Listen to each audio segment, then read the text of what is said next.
there is a new book that's been out in about like the last month, and it's by a man by the name Anson Frericks. Are you familiar with Nope. Anson Frericks? I'm just going to call him Anson because that's hard to say the last name. Okay. So he was the president of sales for Anheuser-Busch. And so he just wrote a book, and it's called Last Call for Bud Light, with a lot after that, but you can look it up that way. Last Call for Bud Light.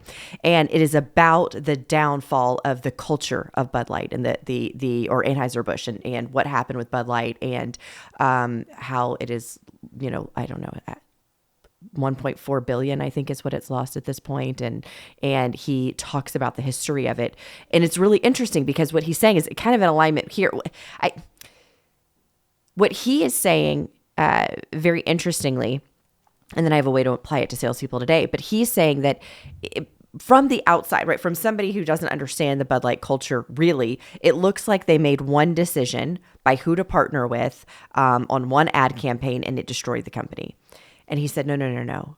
There were decisions for about 15 years.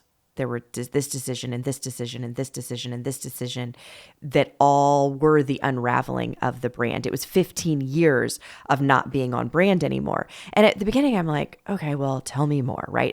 And he starts going through, and he does go through this history of the advertising campaigns and it goes all the way back to, when it started with Mr. Anheuser and Mr. Busch. But then he goes, through all these ad campaigns. It took me back through my childhood, right? Of all things that stood out that we always know is like the Budweiser frogs and how, it was up. How, in middle school, I don't know. You might have been in high school. Like people say that all the time. To like almost feeling teary thinking about that Super Bowl ad after 9/11 when the Clydesdales they went to. You remember this? Mm-hmm. They went to Ground Zero and they bowed down to honor the people who had died at 9/11, and just these really powerful messages. But here's what's really interesting, and I didn't realize this. Anheuser-Busch had partnered with another company about 15 years earlier. This is where it all started. And he talks about this idea that these two different types of capitalism. You have capitalism that believes, let me get his words correctly, capitalism that's looking at should we be in alignment? Should we be doing for the good of our community being the people who purchase from us and our business? And as we make more money, that's going to do good into the world. And then the capitalism that we are only doing things for the social aspect. So profitability goes out the door, but I am now, are we making a social difference? And these two main ones. So economic returns or societal returns, like which one is more important?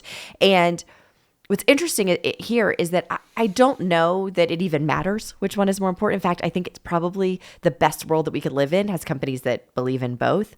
The problem is when you merge two companies that don't. So now they're having conflicting. So we had the former culture thought of economic returns for Bud Light, which still did, right? They still had so much good that was happening.